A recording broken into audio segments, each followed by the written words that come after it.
Энэхүү бичлэгийг насан туршаагүй жирэмсэн нэлэх биетэй болон эмзэг хүмүүс үзхийг хориглоно. Сайн нөхөр хүмүүс минь бүгдээрээ цоо шинхэн бичлэгээрээ уулзж байна. За тэгээ та нартайгаа яг Монголын яг сүүлийн үеийн сонин сайхан ховж үе яриаг нэлээд удсан байна. Тэгээ мэдээлүүд маань ч гэсэн нэлээд бөөгнөрч гисэн байна. Тийм болохоор хэдүүлээ эхнээс нь яг ингээд дэс дараатай мэдээлүүдээ яриад явцгаая. А яг үндсэн бичлэг рүүгээ орохоос өмнө та нартаа нэгэн анхааруулга санамжийг хүргэе гэж бодлоо. За энэ нь юу вэ гэхэлэр яг насанд хүрээгүй болоод жирэмсэн, за нэлэх хүүхдтэй, за мөн ямар нэгэн сэдвээр ингээд нэг жоохон эмзэгээр хүлээж авдаг тийм хүмүүс байдэн штэ. За тэр хүмүүс маань энэ бичлэгийг битгий үзээрэй гэж хүсэж байна. Яагаад гэвэл одоо яг энэ үйл явдал дээр маань нэлээд олон юм гэр бүлийн хүчирхийллийн талаар за тэнгуүтээ ёс бус үг хэллэгнүүд за мөн одоо хүчирхийлэл үйлдсэн одоо юу гэдэг гэмт хэрэгт холбогдсон тийм хүмүүсийн талаар ярих болохоор яг насанд хүрээгүй болон яг саний хэлсэн хүмүүс битгий үзээрэй гэж хүсэж байна. 4 орны хамгийн хямд өндөр хурдны аяллаа эсэмийг Unisym-танд санал болгож байна. Давуу талууд нь VPN суулгах шаардлагагүй, биш зэм болон дугаар авах хэрэггүй. Facebook, Instagram, YouTube болон банкны аппликейшнууд гэх мэт сошиал аппууд хязгаарлалтгүй. Тухайн улсын хэл даваад л шууд ашиглах боломжтой, уян хатан вакцины сонголттой, аяллаа турш дата хэрэглээгээ өөрөө хянах боломжтой eSIM-ээ Unisym-ийн эмээс аваарай. Дэлгэрэнгүй мэдээллийг Unisym-ийн эмээр Facebook пэйжээр авах боломжтой. Хамгийн ихэнд ярих сэдэв маань бүр үнэхээр сайхан мэдээ байгаа. За энэ нь болохоор Netflix-с Welcome to Mongolia гэдэг цуврал нэвтрүүлгийг яг одоо цацгаж байгаа юм билэ. Тэгэд энийгээ болохоор Netflix-ийн өөрсдөө зарлцсан. Гэхдээ дотор нь яг юу гарах юм, яахын хийх юм гэдэг нь одоо ингэ нууц хэвээрээ байгаа байхгүй юу. Тэгээд тус нэвтрүүлэг нь 4 ангитай бөгөөд эхний 2 анги нь 12 сарын 24-нд цацагдаад за дараагийн 2 анги нь 12 сарын 31-нд буюу яг шинэ жилүүдээр цацагдах юм билэ. Тэгэд хүмүүс одоо яг энэ шинэ жилийн баяраараа маш гоё ингээд үзэх нэвтрүүлэгтэй байх нь маш гоё юм контент ингээд гарах нь гэд ийм хүлээлттэй байгаа. Тэгэд яалтчгүй одоо юу гэдэг физикал Эшиагийн сүүлийн финалийн шатанд Монгол болон Солонгос хоёр баг тунаж үлдсэн шүү дээ. Тэгэд хүмүүсийн бас ярьж байгаагаар миний ойлгосноор болохоор яг Солонгосын тэр баг тамирчдаас нэг 100 хэдэн хүн Монголын бас юм баг тамирчдаас ороод тэгэд яг нэвтрүүлгийг хийсэн гэж бол ойлгоод байгаа байхгүй юу. Үүн дээр яг нэг 102-ыг яригадаад байгаа нь юу вэ гэхэлэр улсын арслан орхон баярыг одоо яг тэр тус нэвтрүүлгийн баг хамт олныг ингэж Монгол орноор авч явах тэр маршрутыг орхон баяр гаргасан. Яг орхон баярын хэлсэн замаар энэ хэд ингэж явсан гэдэг тэр 102-ыг гараад байгаа байхгүй юу. За үүнээс гадна сүүлийн үед ингэж яг сайтууд дээр Facebook пэйжүүд дээр орж байгаа мэдээлэл юу байна вэ гэхэлэр одоо яг ингэж Netflix-ийн ирээд тус reality шоуныхаа зураг авалтыг одоо хийх гээд байна гэдэг юм мэдээлэл маш их яваад байгаа байхгүй юу. Тэгээ би бол үүнд нь итгэхгүй байгаа. Яг л одоо 12 сарын 24-нд цацагдах байгаа тэр одоо нэвтрүүлгийн зураг авалтыг одоо хийнэ гэж бол яаж бодсон байхгүй те. Тийм болохоор хүмүүсээс юу гэж яриад байгаа вэ гэхэлэр 100 ирээд зураг авалтаа хийсэн баха. Тэгээд айл үшээний монтаж юм хийгээд бэлэн болгоцсон байх.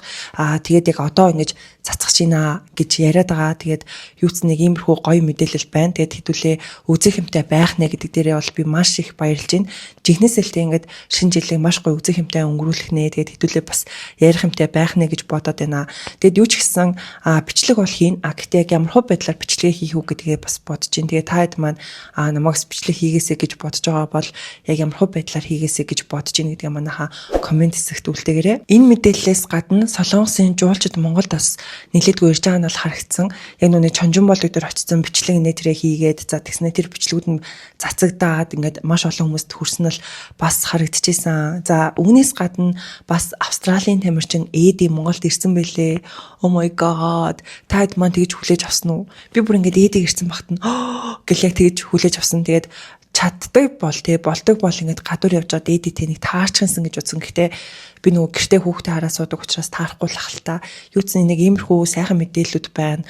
Бас яг одоо энэ цацагдах байгаа нэвтрүүлэг дээр Эди маань гарсан ч гэж магадгүй. Тэгээд маш гоё юм хүлээлттэй байна. Үүнээс гадна яг ингээд Physical Asia гэдэг шиг наадхай гэдэг яг Монгол 100 оролцогч оролцсон энэ нэвтрүүлэг бас ингэж цацагдах байгаа юм байлээ. Гэтэ миний харснаар баг энэ Physical Asia-гийн бараг сураг гараг багттай им реалити шоу гарч байгаа гэдэг яриа гараагүй байхтайг нь наадгай гэдэг энэ реалити шоу бас ингээл цацагдана гэл ингээд юу тийм пост юм ингээд хороод эхэлсэн байсан байхгүй. Тэгэд юу ч юм зүйл гарч байгаа юм байна гэд бодоод байжсэн чинь яг Physical Asia гарч ирээд тэг мэдээч хэрэг чинь нөгөө нэг Азийн орнуудын гэх юм уу бүр ингээд дэлхийн хэмжээний шоу болчихж байгаа учраас яг манай хэдийн хийсэн нэвтрүүлгийн жоохон тарагдсан бах гэж би бол хувьдаа бодож байна. Одоо тэгсэн чинь энэ наадгай гэдэг одоо яг энэ 100 оролцогч оролцсон одоо 100 залуу гэсэн үг шүү дээ. Монгол 100 залуу оролцсон энэ одоо нэвтрүүлэг маань удахгүй цацагдчихж байгаа юм байлээ. Тэгээд эхнээс нь пост юм оруулаад бүүстлээд яг нүг идэвхжүүлэлтээ бас хийгээд эхэлсэн байлээ. Тэгэхээр хэдүүлээс энэ талаар ярих болно шүү манайхаа. Тэгээд яг шоу нэвтрүүлэг гэснээс одоо яг бид бүгдийн мэдтгээр жүжигчин, хөтлөгч Анхаа буюу Централ телевизийн захирал Анх хоёр одоо яг энэ 12 сарын 7-оос эхлээд маш гоё шоу нэвтрүүлгийг гаргаж эхлэх юм байлээ. За тэр нь болохоор нэг юм алдартай хүмүүс ордог. Тэгээд шууд лайваар гардаг гэж бол би ойлгосон. Тийм Tonight гэдэг ийм шоуг одоо хийж эхэлж байгаа юм билээ л дээ. Тэгэд хэдүүлээ бас дахиад л нэг гоё үзэх юмтай боллоо гэж харж байна. За энэ шоу нь бол яг Америкта бүр үнэхээр юм алдартай маш олон хүмүүс үздэг гинэ. Тэгээд би бол ерөөсөө үзэж байгаагүй энэ шоуны талаар мэдлэг ер нь бол бараг байхгүй гэж хэлж болно. Тэгээд яг одоо ингээд Анхаа хийгээд эхлэхээр хэдүүлээс харъя. За үүнээс гадна хүмүүсийн бас нэг таамаг цуурэ заяа. Яг энэ Анхаагийн хийж байгаа тэр шоунд Эди орох магадaltaй гэж хүмүүс ярьж илээ. За үүнээс гадна Эди Монголд ирсэн шалтгаан нь бас цуврал бичлэг хийх гэж ирсэн гэдэг бас ийм цуу яриа бас гарч илээ. Тэгэд хэдүүлээ үзэн харж илээ те юу болох нь. Ямар ч байсан энэ 12 сар бол бүр ийм гайхалтай те маш олон гайхалтай ийм контенттэй ийм гоё сар болж өнгөрөхнэ гэж хараад байна. Тэгэд яалтчгүй жил бүрийн 12 сар өөрөө нэг цаанаасаа л нэг тийм гоё байдаг шүү дээ. Та хэд маань тэгдэг үү? Яг нэг юм шинэ жилийн уур амьсгал ороод те нэг юм vibe нэг тийм гоё болдог те. Та нарт маань тийг санагддаг уу? Бас ер нь хүмүүсийн хамгийн дуртай баяр бол яг шинэ жилийн баяр юм шиг бол санагддаг. Дараагийн ярих сэдэв маань нэг юм жижигхэн чимэх одоо тийм ярих зүйлүүд байгаа. Тэгээд энэ чимэх зүйлүүд маань нэг биш. Ер нь бол 2 3 сэдэв байгаа. Тэгээд хэдүүлээ гэлс ярьчээ. За хамгийн ихнийх нь болохоор одоо яг social influencer гэх юм уу олон дагагчтай цэцэг одоо бид бүгд юм мэддгээр Бямбагийн цэцэг яг нөгөө ерөнхийлөгчийн нэрэмжит барилдааныг бол үзсэн байлээ. За тэр нь маш олон хүмүүсийн шүүмжлэлийг дагуулсан. За үүн дээр хүмүүс яг юу гэж ярьсан бэ гэхээр одоо яг нөгөө нэг төрийн өндөрлгүүд гэж ярьдаг штэ те бид бүгдийг ярьдгаар одоо яг нүг ерөнхийлөгч ерөнхий сайд гэл яг юм бүхний тэмцээн үзээд сууж идэг. За тэгсэн чи яг тэрний урд нь ингээд цэцэг сууж байгаа байхгүй юу. Тэр зураг нь сошиал дээр тараад за үүнээсээ гадна яг нэг зурган дээр болохоор хангаа авраг ингээд яг барилдах гад ингээд байж хат нь арт нь ингээд цэцэг ингээд яг артталт нь ингээд айгүйх ингээд инээсэн тэр зураг нь ингээд цацгдсан байгаа. Тэгснээ хүмүүс үүнийг нь юу гэж ярьсан бэ гэхлээр одоо ингээд хангаа аврагын зүүн талд ингээд бараг чөтгөр байна гэдэг утгатай тийм зураг оруулаад тэр нь маш олон хүмүүст бол хүрсэн байгаа. Энэ угаасаа ингээд яг Facebook дээр бүр ингээд нэлээд олон хүмүүсийн хандлтайгаа бол явсан учраас яг энэ зүйлийг цэцэг өөрөө харчихсан байгаа байхгүй юу. Тэгэл тэнгуүтээ дараагийн барилдааныг ингээд үзэхдээ арай өөр газар суучихсан те. Тэнгуүтээ за одоо энэ цувал ингээд гайгүй байлгүй дээ гэдэг нэг тиймэрхүү утгатай постыг оруулсан байлээ. Тэгээд энэ яалтчгүй маш олон хүмүүсийн хандлтыг авсан учраас энэ удаа бас юм ховж өгөхөө бичлэгт оруулчлаа. Дараагийн ярих зүйл нь жүжигчин Дүлгөөн болон түүний хүүхдийн аавтай холбоотой байгаа. За яг нэлээд хэдэн сарын өмнө гэж би санаад байна. Бараг нэг 3 4 сарын өмнө болов баг ингээл Дүлгөөнийг тэр хүүхдийнхээ аавтай буцаад нийлсэн юм шүү. Энэ хэд ингээд гуруула Америкээр зугаалаад явж ийн гэл бас ингээд сошиал дээр бүүн болол маш олон хүмүүсээр яригдсан бохгүй юу. Тэгсэн чинь яг саяхан энэ гурван маань яг өөрсдийнхөө тэр Америкт ингээд аялаад явж байгаа влогийг заяа бүр ингээд нэлээд урт бүр ингээд влог гэсэн үг шүү дээ. Тэр бичлэгээ өөрсдийнхөө сошиал хаяг дээр оруулсан байгаа. Тэгэл хүмүүс өвгөн хойш ингээд буцаад нийлсэн юм шүү гэдэг яриа гарч ирээд за тэгээд яг юм нэг юу гэмдэ хүмүүсийн нэг юм хайртай гэр бүл байдаг шүү дээ. Нэг юм айгүй хөөрхөн гэр бүл гэж хардаг гэр бүл байдаг шүү дээ. Яг хүмүүс илүү их тэгж хардаг учраас ингээд энэ хоёр маань нийлсэн юм байна. За ашгүй дээ гэж ярьж байгаа хүмүүс бол нилээдгүй харагдсан. Өөрсдийнх нь тайлбар нь болохоор одоо ингээд яг буцаад нийлсэн гэдэгтэй биш те. Одоо ингээд хүүхдтэй маш гоё дурсамжийг бүтээх гээд хамт ингээд Америк руу яваад одоо энэ нүг урт нь тэр хэд ч бас ингээд Америкт амьдарч ирсэн шүү дээ. Тийм болохоор хүүхдтэй маш гоё дурсамжийг бүтээх гээд ингээд явсан юм а гэдэг тайлбарыг ол өгч илээ. Тэгсэн чинь хүмүүс энэ ингээд буцаа нийлчээ гэдэг байдлаар бол маш их тэгж битсэн байлээ. Миний хувьд бол яг буцаад нийлсэн байх гэж бол ерөөсө бодохгүй байна. Яг жигнэсэл нөгөө тэг хүүхдтэй гоё дурсамжийг бүтээхэд явсан байх гэж бодож байна. За үүнээс гадна яг тэр влогийг нэг худалдаа хөгжлийн банк одоо юу гэдэг ивент тэтгсэн байгаа байхгүй юу. Одоо яг худалдаа хөгжлийн банкны аппликейшн руу орохоор яг энэ гурван зураг ингээ хамгийн түрүүнд гарч ирдэг. Одоо бүр яг тэгжилээ. Тэгэхээр ийм спонсортойгоор одоо үүдийн гадагшаа ингэж яваад ирсэн. Тэгээд яалтчгүй энэ бичлэг нь бол маш олон хүмүүсийн бүр хандлтыг авсан байгаа. Дараагийн ярих чимэх ховж юм маань Эмилиа зохицолоо Немогийн хүүхдүүдийнх нь ээжтэй холбоотой байгаа. За тэгээд яг Немогийн хүүхдүүдийнх нь ээжийг бол хүмүүс ингэж сошиалэр юм контент хийдэг. За тэнгуүтээ бас өөрийн гэсэн бизнестэй ер нь одоо үүдийн гайгүй хөрөнгөтэй хүн гэдгийг одоо сошиал дээр бол айл үшээний яригдаад ингэж бичигдээд эхэлсэн шүү дээ тий. За тэрээр яг ингээд өөрийнхөө бүтээгдэхүүнүүдийг ингээд сурталчлаад ер нь бол нэг юм лайв одоо юу гэдэг тийм бичлэгүүд бас ингээд хиттийн хат TikTok дээр ч юм уу те ингээд хийд юм байна л да. Тэгээд хүмүүс яг тэр хэдийг орчуулад одоо ингээд яг Монголын Facebook дээр тавиад байгаа байхгүй. За тэрэн дээр яг юу гэж ярьдаг вэ гэхэлэр би одоо ингээд Nemo болон Nemoгийн найз охинд энэ бүтээгдэхүүнээс ингээд бэлгэлж байгаа. Энэ бүтээгдэхүүн маань бол айгүй юм гоё бүтээгдэхүүн байгаа. Үүнээс гадна Nemo найз охиндоо бүгэж бэлгэлсэн байлээ. Тэгэхээр би тэрийг нь хараад найз залуудаа ингээд Nemo найз охиндоо бүгэж бэлгэлсэн байж тээ гэд хэлсэн чинь манай найз залуу намайг шууд тэр дороо дэлгүүрлүүд дагуулж яваад надад бүгэж авч өгсөн гэд. За тэнгүүтээ Nemoгийн найз охиных нь охин нь одоо ингээд 6-тай гэлүү 7-тай ч гэлүү юу юм бэлээ сургуулийн насны хүүхд юм бэлээ. Тэгээд ямар сургуульд одоо оруулах энэ хоёр бодоогүй л агаах би одоо тэрэн дээр ингэж бодож байгаа гих мэтчлэн ярьсан юм бэлээ л дээ. Яг тэр орчуулгаар нь болохоор яг тэгж харагдаж байгаа байхгүй юу. За тэгээд иймэрхүү бичлэгүүд ингээл ер нь бол одоо юу гэмдэ Nemo болон Эмилия цогт хоёрыг байнга л яриад ингээд лайв дээр яриад бүтээгдэхүүнээ ингээд танилцуулаад нэг иймэрхүү лайв хийгээд байгаа юм байна. За үүн дээр нь хүмүүс яг хоёр талаар хандаад байгаа. Гэтэл энэ ингээд эмгтэйг харахаар ингээд өрөвдөд байдаг гэх мэтчлэн хүмүүс харж байна. Нөгөө талаасаа те манай хүн ингээд юуч бодог багт энэ эмгтэй ингээд охиных нь боловсролд хүртэл ингээд хөрөнгө оруулах гад ингээд явж ийн гэх мэтчлэн яриад. Үүтээ бүр нөгөө талаас нь болохоор энэ одоо ингээд зүгээр яг Nemo Эмилия цогт хоёрын талаар ингээд ярьж хандлтаа ингээд нэмүүлж бүр илүү ингээд одоо юу гэдэг бараа бүтээгдэхүүнээ бүр ингээд илүү сурталчлаад байна ингэж хандлт авч бараа бүтээгдэхүүнүүдээ ингэж сурталчилж зараад байна. Илүү мөнгө олох гэж тэр хоёрыг ашиглаад байна гэж харж байгаа хүмүүс ч бас байлээ. Тэгээд яг Монголын сошиал дээр энэ болгон ингэж бичигдээд явж илээ. Дараагийн ярих сэдэв маань шинэ болон Гана шоптой холбоотой байгаа. За би яг өмнөх нөгөө бичлэг дээр энэ хоёрын яг гол одоо юу гэдэг асуудлуудыг бол ингээд ярьсан. За тэгсэн чинь үүний дараа яг Гана шопчийг тухайн үед болохоор яг одоо юу гэдэг хувийн амьдралынхаа талаар яг юм лайв хийхгүйсэн шүү дээ. Яг нүг хувцаа зарах одоо юу гэдэг хувцастайгаа холбоотой лайвуудаа хийж исэн. За тэгсэн чинь сүүлд яг энэ шинэтэй холбоотой лайвыг бол хийсэн байгаа. За тэрэн дээрээ болохоор одоо ингээд бараг л шинээг тижээж исэн. Ингээд уулж цуулж өксөрөд бараг 70 сая төгрөг өгч гисэн байсан.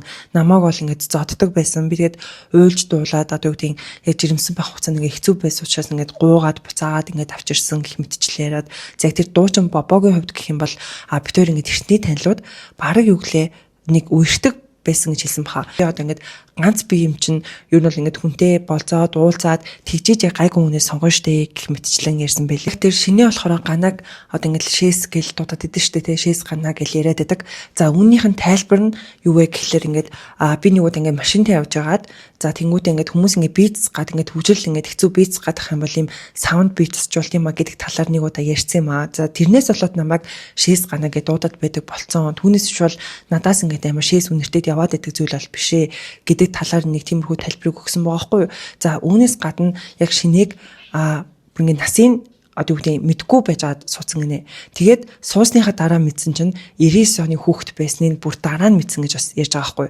Тэгээд Ганагийн ярьж байгаагаар болохоор одоо энэ шинэ Гана хоёрын охин чинь шинэгийн яг 3 дахь эхнэрийнх нь хүүхэд гэж ярьсан. Тэгэл өөрийг нь зоддог байсан, жирэмсэн байхад айгүй юм хэцүү байдаг байсан. Тэгэд юм хэцүү байсан учраас одоо энэ хожим нүг салаал нийлээл бас байдаг гэсэн шүү дээ. Тэгээд яг ингээд төрөх одоо жирэмсэн байх процесс хэцүү байсан учраас өөрийг нь гуугаад буцаагаад авчирсан. Ингээд цаг гаруй ийм урттай лайвыг хийсэн байгаа байхгүй юу. Дараагийн ярих зүйл маань нийслэлийн иргэдийн төлөөлөгчдийн хурлын төлөөлөгч Эрдэнэс Сүх болон түүний гэр бүлтэй холбоотой сэдв байгаа. За энэ хэд маань бүр ингээд яг ээлжлээд лайв хийгээд бүр ингээд бие биен рүүгээ одоо юу гэдэг дайраад энэ процесс бол ингээд өрнөд бол маш удаж байна. За би яг өмнөх бичлэг дээр бас яг эхнэр нь тэ ингээд одоо юу гэдэг дугуурч эхлээд өөрийг нь одоо хэдэн жил яаж хүчирхийлсэн, яадаг байсан, ийдэг байсан гэдгээ яг юм сайтад гэх юм уу сэтгүүлчд юм яриа өгөөд за тэр талаар нь байсан гэдээ ярьсан байгаа.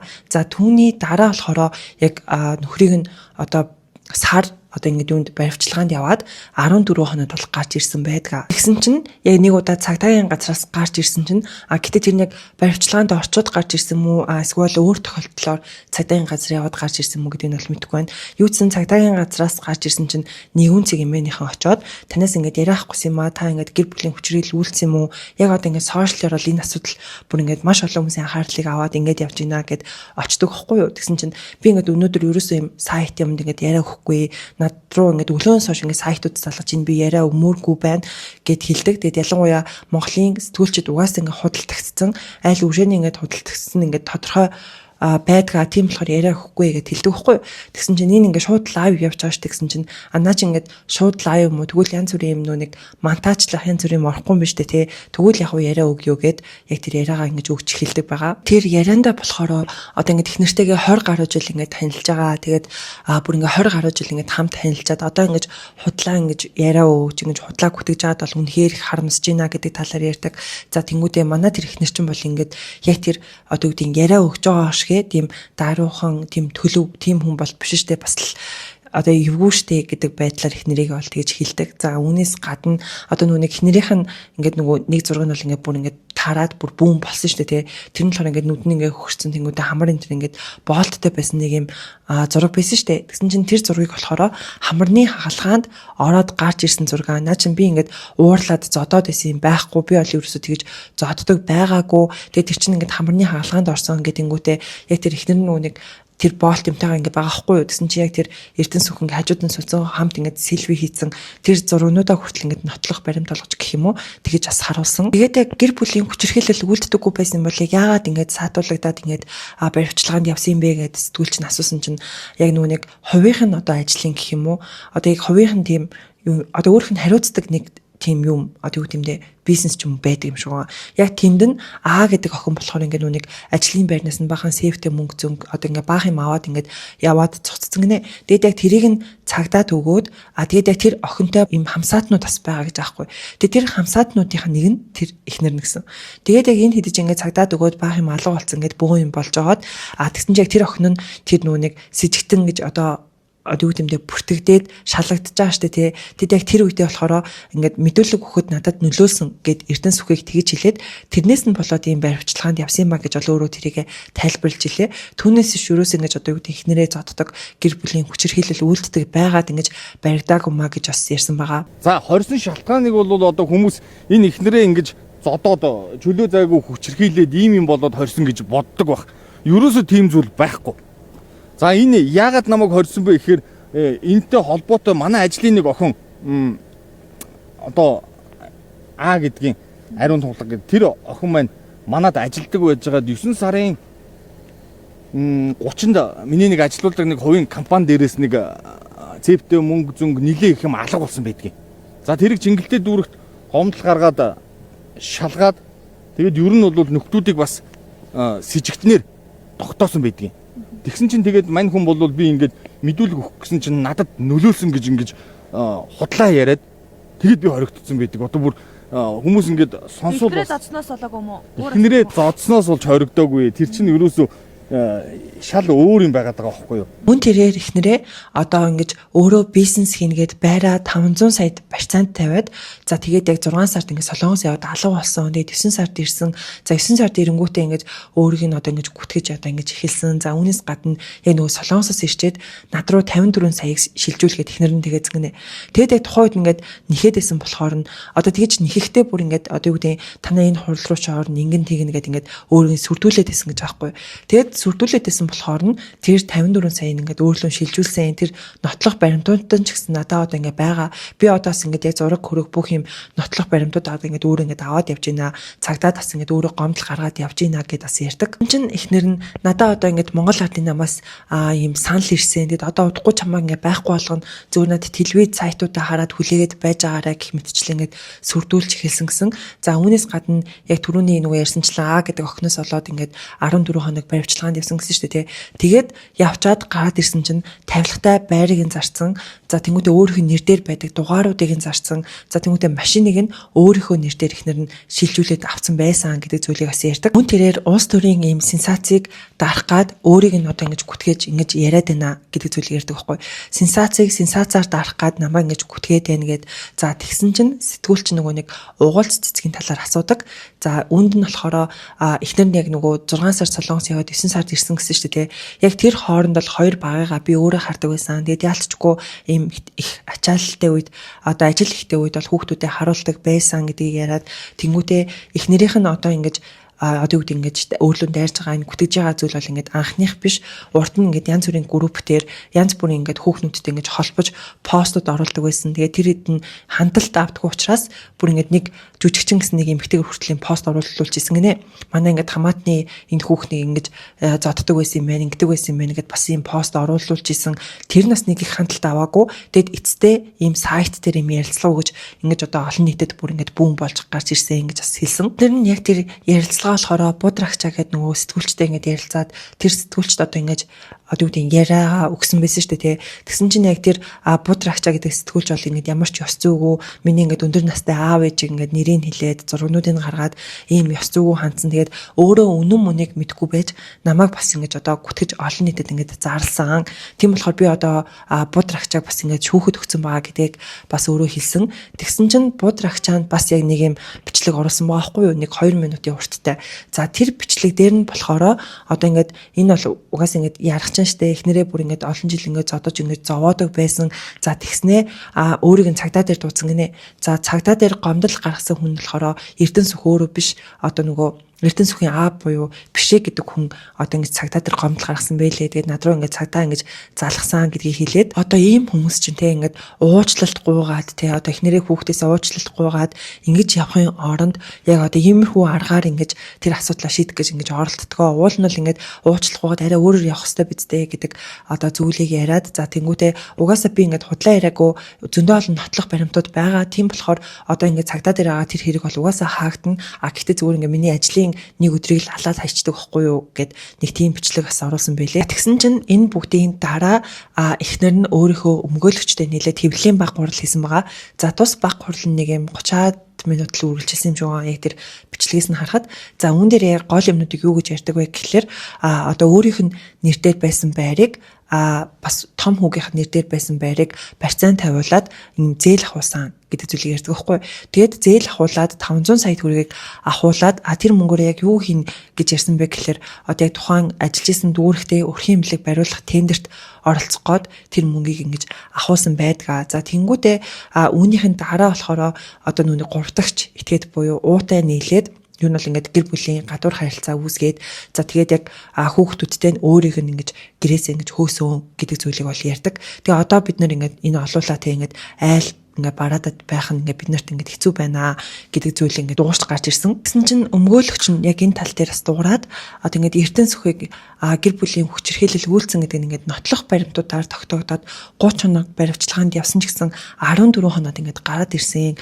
Буюу яг хугацаанаас өмнө ингээд гарч ирсэн. За тэнгуүтээ гарч ирэнгүүтээ эхнэрээ одоо даагах, мөрдөх, за хажуудлаас нь ингээд шахах, мөрөх гэж оролдох гэх мэт ингээд үйлдэлүүдийг хийсэн. Тийм болохоор одоо ингээд хууль хүчний байгууллагууд яг үнэн мөнөөр ингээд шүүж одоо ингэж ажиллах хэрэгтэй байна гэдэг зүйлийг ярьдаг байхгүй юу. Тэгээд яг эхнэр нь энэ талаар өөрийнхөө Facebook дээр яг тэр одоо юу гэдэг нотлох баримт гэх юм уу. Одоо яг яаж ингэж шахсан, яасан гэсэн гэдэг талаар нь ингээд баахан зургуудаас ингээд оруулаад өөрийнхөө Facebook дээр оруулсан байсан. За үүнээс гадна яг эхнэрийнх нь ярьж байгаагаар ингээд Эрдэнэсүх бол маш олон ингээд танил талуудтай. Тэгэд манай ээж, хүү бид гурлаа ингээд 102 буюу цагдаа ингээд дуудажсэн. Гэхдээ ерөөсөө тэр асуудал ингээд шийдэгдэхгүй шууд ингээд хаагдчихдаг байсан. Үүнээс гадна би одоо ингээд ерөнхийлөгч Хүрэлсүхийг танин бид хоёр хамт ингээд одоо бэлтгэл хийдэг. За бас Нимбаатрыг танин хамт ингээд нөгөө лагерлуу явал хоолунд хийж идчихсэн, хамт ингээд наймаалцчихсэн. Тэгэхээр ингээд одоо юу гэдэг юм төрийн хүчний те ингээд төрд ажилладаг тэр хүмүүсийн нэрийг ингэж хэлж намайг ингэж айлгаж сүрдүүлдэг байсан гэдэг зүйлийг ярьдаг. За тэгээд яг нөгөө нэг 500 саяыг одоо ингээд нөгөө зээл ахуулсан гэсэн шүү дээ те. Тэгэд тэрийг нь төлөхгүйд би байрыг нь зарсан юм аа. Аргагүй их ингээд байрыг нь бол зарсан. Дугаарын хувьд гэх юм бол надад бүр ерөөсөө тэгж дугаар зарсан асуудал бол байхгүй. Угаасаа хүний нэрээр байгаа дугаарыг өөр хүн зарах ямар ч юм боломжгүй. Тэгэд яг миний нэрээр байдаг дугаар угаасаа байдаггүй гэх мэтчлэн бас ингэж ярьсан байлээ. Тэгээд яг өөрийг нь удаа дараа зоддог байсан. За хамгийн сүүлд гэхэд 2025 оны 6 сард яг 10 давхрын балконоор өөрийг нь шитгэх гэж оролцсон гинэ. Тэгээд яг орилоод ингээ бөө юм болсон чинь одоо хин ч юм бэ мэдгүй нэг юм танихгүй хүн ингээд орилоодсэн чинь хаалгын нүдээд тэгээд азар намайг одоо юу гэдгийг унгаагаагүй одоо тэр танихгүй хүний ачаар би ингэж аим ингэж аврагдсан байдгаа. Тэгээд яг тэр үеэс ингэж болоод одоо ингэж хоёр том хүүхдтэйгээ бас ярилцаад хоёр том ч гэсэн та ингэж яг энд ингэж байгаадах юм бол баг ингэж алуулж магадгүй юм байна. Та ингэж амнаас эрсдэж магадгүй юм байна гэж ярилцаад яг тэр үеэр ингэж Солонгос явсан. Одоо юу гэдгийг баг цухтаж Солонгос явсан гэдэг зүйлийг бас ингэж өөрөө хэлсэн. Тэгээд бас гэр бүлээс гадуур харилцаа буюу одоо гурав дахь одоо тийм хүн гарч ирсэн гэдэг угуулц цэцгийн талаар ярьдаг. Тэд яг нүүрээ хараад угуулцсан. Тэгээд яг 6 сард одоо ингэж эхнэр болон хүүхдүүдээ гэрээсээ гаргасан гэж бол эхнэр нь ярьж илээ. Тэнгүүтээ бүгднийг ингэж гэрээсээ гаргаад гэрийнхээ цоожийг солиод тэг ингэж хувц хунрааж хүртэл ингэж авч чадахгүй тийм байдал ингэж оцсон гэдгийг бас ингэж ярьсан. За тэгээд яг угуулц цэцэгтэй уулзаад тэр болгоноо ингэж хэлсэн гинэ. Ингэж ядаж хүүхдүүдэд ингэж байр нь үлдээчихээ. Бид нар ингэж 8-8 8уулаа тий. Одоо тэр 8 гэдэгт нь болохоор өөрөө тэгээ 4 хүүхэд нь бас биер нь 2 ачин орж байгаа юм л да. Тэгэд ингээд 8-8 бол ингээд айлгсч явах нь хэр ингээд хэцүү байна. Ядаж бас ингээд ороод хуцхунраа аммаар байна гэдэг зүйлийг хэлсэн чинь угуулц цэцэг болохоор ингээд чамаас ингээд айл хизээний ингээд салсан гэж хэлсэн. Одоо утгагүй баталгаагаа салгана гэж бас хэлж исэн. Тэгээд яг тэр хуцхунар авах талаар бол би өстө мэдэхгүй байна гэдэг хариултыг өгсөн гэж бас хэлдэг байгаа. Дээрээс гадна том хүүгээ цагдаад өгч исэн гинэ. Одоо ингээд нүг гэр бүлийн бизнес байд юм байна л да. За тэр нь болохоор яг хадам ээжийнх нь нэр дээр байдаг гэж би ойлгосон. За тэндээс нь компьютер алга боллоо гэд том хүүгээ бүр ингэ цагдаад өгсөн байдаг. За үүнээс гадна одоо гэр бүлийн групп чат байдаг шүү дээ тий. Одоо баг айл болгонд байдаг бах гэж бодож байна. За тэр групп чатнэр одоо ингэ том хүүгээ заан хийлээд гэх юм уу. Одоо ингэ чамаа ингэ шоронд явуулна. Баг ингэ чамд 4-өөс 6 жилийг баг ингэ төлөвлөсөн байгаа. Одоо удахгүй чи ингэ баг л шорон явна маавна гэж хүртэл ингэ бичдэг байсан. Тэгээд тэр чатууд нь хүртэл одоо ингэ байж байгаа бүр хүүхдтэй хүртэл ийм амар гэх юм уу одоо тийм хүнштэй одоо уул нь өөрөө сайн явбал үр хүүхднээс сайн явна гэж би ингээ уул нь боддог байсан чинь үгүй юм байна. Энэ хүн бол тийм бишээс юм байна гэх мэтчил ихнэр нь ярьсан байлээ. Миний гэр бүлийн хүн болох Эрдэнэс одоо том хүү болох оч эрдний минь цагдаагийн байгууллагад төгсөн байдаг. Яагаад төгсөн бэ гэхээр одоо манай гэр бүлийн дундын компани болох одоо бизнес болох компани захирал нь манай хадам ээж Эрдэнэ чим гэж хүн байдیں۔ Тэгтэл одоо ээжтэйгээ нийлээд цагаад өгсөн. Яагаад гэсэн чинь миний одоо том хүүг одоо Эрдэнэс сүх болон Эрдэнэ чимгнаар огт танихгүй. Энэ хүүхдийг 2 сарын өмнө манайх ингээд компанид сошиал менежер гэдэг ажилтнаар авсан. Тэ? Ингээд ажилтнаар аваад ингээд ажиллуулж байтал ихтгэл далимдуулан манай компани үн бүхий компьютер тоногдох хөрөмжийг хулгай хийгээд явсан гэдэг ийм өргөдлийг Сүхбаатар дургийн цагдаагийн нэгдүгээр хэлцэд өгсөн байсан. Бас яг айгүй ноцтой зүйл ярьсан зүйл нь юу вэ гэхэлэр одоо өөрийг нь ингэж байрч хүлээд тэнгуүдэ бэлгийн одоо харилцаанд ороод гэх юм уу бэлгийн дур хүслийг хангаад за тэрийгэ бичлэг зураг олгоод авчдаг гэсэн гинэ. Тэгээд хэрвээ чамайг одоо ингээд янз бүрийн юм яах юм бол эний чинь цацсан шүү. Чиний энэ одоо энэ бичлэг зургийг чинь ингээд сошиал дээр цацсан шүү гэж намайг дарамтлагдаг байсан. Тэгээд энийг ярихад ичмээрч гэсэн одоо үнэхээр ингээд үнэн болсон зүйл учраас ярихгүй болохгүй нэ гэдэг нэр нас хэлсэн байгаа. Энэ донд одоо хэлэхэд үнэхээр ичмээр бас нэг зүйл байна. Одоо хэлхээс өөр зүйл одоо зам алга. Энд бол одоо Эрдэнэс сүхэн олон жилийн хугацаанд одоо намайг одоо яагаад 102-1 удаа намайг дуудлага өгөөгүй юм бэ гэд хүмүүс асуугаад байгаа шүү дээ.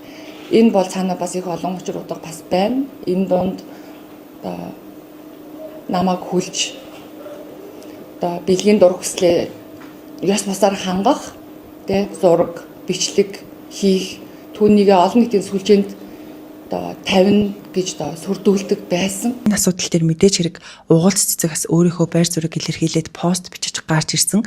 За тэр нь бас л маш олон хүмүүст хүрээд маш олон хүмүүсийн уур бухимдал дургуутслыг хүргэсэн. Нөгөө талаасаа угуулц цэцэгээс ингээд өмөөрж исэн те эрэгтэй хүмүүс ийм муухай гэж хэлж байгаа хүмүүс ч бас харагдсан. За тэр постн дээр гол нь юу гэсэн байсан бэ гэхээр битээр тийм дотны харилцаатай хүмүүс бол биш ээ. Одоо яг зүгээр нэг юм танилын хүрээтэй юм холбоотой. Тэгээд нөгөө фитнесээр хичээлдэг учраас фитнесийн бүтээгдэхүүн авахгүй ингэж холбогдчихсон. Тэгээд нэг удаа хүүхдүүдийн ингээд харах хүн байхгүй байсан учраас манад ингээд харуулж исэн, надаар харуулж исэн. Тэгэхэд хүүхд нь ингээд өвцөн байсан болохоор бас ингээд эмнэлэг дээр цаг аваад үзүүлээ гэдэг зүйлийг ингээд ярьж исэн гэх мэтчлэн зөвлөдүүдийг бас ингэж бичсэн байгаа. Яг тэр чатан дээр нь болохоор ээж нь ингээд хүүхдүүдээ ингээд хаяад явцсан гэдэг зүйлийг бичсэн байгаа байхгүй юу. Тэгсэн чинь уулз цэцэг болохоор ингээд ээжигээ санаад битгэрээд ах шиг байна. Хөөрхий хүүхдүүд ингээд битгэрээд ах шиг байна гэд тэгээд нэг хүүхдийн хамарнаас бас ингээд тус гардаг мардаг гэдэг талаар ингээд бичээд ер нь бол нэг тиймэрхүү утгатай постыг оруулсан байсан. Тэгсэн чинь мэдээж хүмүүс ингээд дайрхан дайрж байгаа. За тэнгуүтээ бас угуулц цэцгээс ингээд өмөрч байгаа хүмүүс ч гэсэн маш их харагдчихилээ. За ингээд ирчүүд бол угаасаа тэг ингээд бүх буруугаа ингээд их нэртэй өгдөг. Ингээд одоо үгүй салалт одоо ямар нэг ингээд асуудлыг дандаа ингээд манай эхнэр ийм учраас манай эхнэр тийм учраас гэдэг ингээд дандаа нөгөө эхнэртэй буруу өгдөг, өөртөө буруу өгдөг. Тэнгүүд нөгөө эмэгтэйчүүд нас яг тэрэнд нь ингээд итгэждэг гэд өмөрч байгаа хүмүүс харагдчихилээ. За тэнгүүдээ ингээд худлаа өстө жүжгээл тавилаа гэх мэтчлэнтэй худлаа ярьлаас та хаа гэх мэтчлэн тэгж харж байгаа хүмүүс бас бэлээ. За тэгсэн чинь энэ асуудал дээр бас нэг хүн дуурч гарч ирсэн нь хэдэн сарын өмнө X-тэйгээ ингээд цаардаа нэг удаа холбогддог X-тэйгээ кофе удаг гэд нэг бичлэгэн дээрээ ярьсан жүжигчин эмэгтэй байгаа шүү дээ. Тэр эмэгтэй яг энэ асуудал дээр бас дуурч гарч ирсэн. За тэгэж гарч ирэхдээ яг юу гэсэн бэ гэхлээр одоо ингээд хэдэн сарын өмнөхтэй миний X-тэйгээ кофе удаг гэдэг бичлэг дээр ингээд намайг бараг алчих гал ингээд бөөнөр орж ирээд ингэдсэн одоо та нарыг яг энэ угаалц цэцэг дээр яг яах гэж харъя гэдэг утгатай тэр постыг бичиж гарч байгаа. Тэгээд мэдээч хэрэг дахиад баахан хүмүүсээс ингэж дургуутсал уур бухимдлаас ингэж аваад байгаа. За тэгсэн чинь манайхан яг энэ Ариана ч өөрөө Эрдэнэс Сүх ихнэр наран гарвын хамаатан юм байна. Тэгэд Эрдэнэс Сүх өөрөөс нь хэлсэн гэсэн штэ урд нь бас нэг юм хамаатныхаа нэг юм жүжигчин гэдэг юм битгээр пост оруулуулж исэн. Ингээд гэр бүлийн хүчирхийлэлд манай хамаатан байд юм байна гэдэг пост оруулуулж исэн гэд хэлж исэн ийм боцортой юм байна шүү. Ингээд аав нь сайтад яриагууд ээж нь хэвлэлийн баг хурал хийсний дараа том хүн ч гэсэн захиур цэгийн мэндэрс нэг яриаг өгсөн байлээ. За тэр яриан дээр болохоор одоо бусад хүүхдүүдийн хувьд те ингээд баярууд ингээд маш гоё ингээд гэр бүлээрээ аз жаргалтай тийм мөч өнгөрдөг бол манай гэр бүлийн хувьд бол дандаа л зодоонуудын уйлаа майлаа болдог байсан. Тэгэд ээжийн төрсөдрөөр хүртэл ерөөсөө юм хэрүүлгүй зодоонгүй өдөр бол байдаггүй байсан гэж бас ингэж ярьсан байгаа. Тэгтээ надад яг энэ хүүгийнхэн яриаг сонсоод юу санаанд орсон бэ гэхэлэр одоо нөгөө нэг Джем бол дээр эхнэрээ одоо нөгөө хөнөөсөн хүн байгаа штэ тий. Яг тэр шүүх хурлынхын үеэр 18 настай хүн бас ингээд аавдаа нэг юм захиа битсэн байсан штэ та санаж байна уу? Ингээд бусад хүүхдүүдийн хувьд ингээд баяр одоо юм гоё байдаг бол манай гэр бүлийн ингээд жаргалтай нэг ч өдөр байгаагүй гэд битсэн байсан шүү дээ. Надад шууд тэр санаанд орсон. Яалч ч ингээд нөгөө хүчирхийлэлтэй гэр бүлд одоо ингээд өссөн хүүхдүүдийн харах өнцөг одоо үгдийн тэр мэдрэх мэдрэмж нь адилхан байгаа байхгүй юу. За тэгээд сэтгүүлч нь ингээд асуудаг байхгүй юу. Аав нь бол ингээд гэр бүлийн хүчирхийлэл үйлддэг байсан гэдэг наа. Ээж нь ингээд гэр бүлийн хүчирхийлэл үйлддэг байсан гэдэг наа. Яг альных нь ингээд үний юм бэ гэдэг байдлаар асуусан чинь ээжийн яриа бол ингээд худлаа зүйл бол байхгүй. Ээжийг бол ингээд бүр намайг жоохон бахаас авуулаад ингээд зодддаг байсан. Бүр ингээд хүрцээр хутгаар сэрэг хүртэл ашиглаж исэн. За нэг удаа бүр хүрц ингээд гойнд нь ингээд зоож исэн гэх мэтчлэн ингээд дэвтэрт ортол нь зодддог байсан гэдэг зүйлийг ярьдаг. Тэгээд бас яг хүүгийнх нь хэлсэн нэг юм ингээд надад ингээд бүр айгу муухаас нэгцэн бохгүй. Тэр нь болохоор ингээд юугаараа ээжийн толгоон дээр ингээд хөлөөрөө өвдгөөрөө ингээд ягаад дарчаад дээрэс нь ингээд шүлсээ хаях бүр тэр тохиолдол хүртэл байсан гэж бол хүн ингээд ярьдаг. Ер нь зөндөө болж исэн хүрцээр хутгаар сэрээрт дайрах хүрцээр хүртэл баг байхад нүдэд үзүүрээр нь гоё муунд нь зоогоод бүр алхаж чадахгүй нөхцөл байдалд оруулж исэн. Тэгээд дээр нь толгой дээр нь гიშгэж байгаа дөвдгөлж байгаа дээр нь шүлсээ хаях нулимх тэр тоолонд өмөрөх ямар ч юм угаас нэг хүүхдээсэн болохоор дийлэхгүй ягааж дийлэхгүй. Тэгээд сүултээ одоо ингэ нөгөө биян болгонд бол бэлтгэл хийж эхлээд бас арай нэг ондоо болж эхэлсэн тийм. Тэгэхэд яг ээжигээ өмөрөөд цагдаа дуудаад тэгээ цагдаа ингээд авч яваад маргааш нь аав нь буцаж гэртээ ирээд яг тэр цагдаа дуудсныхаа горыг маргааш нь би өөрөө ингээд эдэлдэг байсан. За тэгээд яг сургууль дээр нь очиод бүр ингээд хувийн хэрэг нь хүртэл ингээд аваад те. За чи ингэж байгаа бол чамтай ингэж ярина гэсэн шиг ингээд хувийн хэрэг нь хүртэл ингээд авчдаг байсан. Тэгээд гэр бүлийн одоо тэр харилцаа гэр бүлийн уур амьсгал ийм байсан болохоор би бол ингээд гэртээ байх тийм дуртай биш. Юу нь бол аль болох ингээд сургууль руугаа явдаг найзуудтайгаа хамт ингээд цагийг өнгөрөөхийг айгүй хүсдэг байсан. Тэгээд би болон манай дүүнерч гэсэн ер нь бол ийм гэр бүлийн хүчирхийлэлт ер нь өртөжсэн гэдэг зүйлийг бас ингэж хэлсэн байгаа. Тэгээд яг аав нь юунаас болоод ингээд гэр бүлийн хүчирхийлэл үлддэг байсан бэ гэдээ асуусан чинь одоо ингээд 10 ажил төлөвлөөд хэрвээ нэг нь л бүтэхгүй бол шууд ингээд уурлаад гэрийнхэндээ ингээд тэр юугаа гаргаад эхэлдэг байсан гинэ. За тэгээд үүнээс гадна яг өөрийг нь ингээд цагдаад өгсөн. За тэнгуүтээ баг ингээд чамд 4-өөс ингээд 8 жилийг баг ингээд яцсан төлөвлөсөн байгаа. Баг ингээд чи ингээд ял аваад явахад ингээд бэлэн байгаа шүү гэд баг л гэрийнхэнтэйгээ салах ёс хий гэдэг утгатай юмнууд бүр тэр чатан дээр бичдэгсэн гэж аахгүй. Тэгээд тэр чат нь одоо ингээд нотлох баримттай одоо ч надад байна гэж хэлж илээ. За үүнээс гадна яг нөгөө нэг 25 оны 6 сард ингээд нөгөө гэрээсээ хөөгцөн гэл ингээд ихнэр нь яриад байгаа шүү дээ тий. Тэсэн чи хүүнээс яг тэрийг нь одоо батлаж гэх юм уу яг тэгж ярьдаг.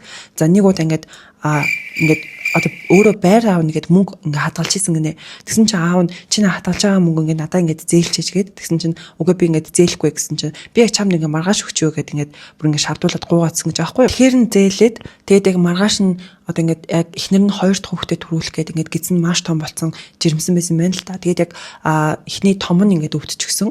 Тэгээд энэ хэд ч ингээд нөгөө эмнэлгээр ингээд явж исэн чинь шууд ингээд ааваас нь надад ингээд чамшиг хүүхд хэрэггүй. Чамшиг хүүхдийг өдөө хүртэл ингээд өсгөж хүмүүжүүлсэндээ би ингээд харамсаж байна. Гэртээ ирэх хэрэггүй гэдэг зүйлийг бицгэнэ.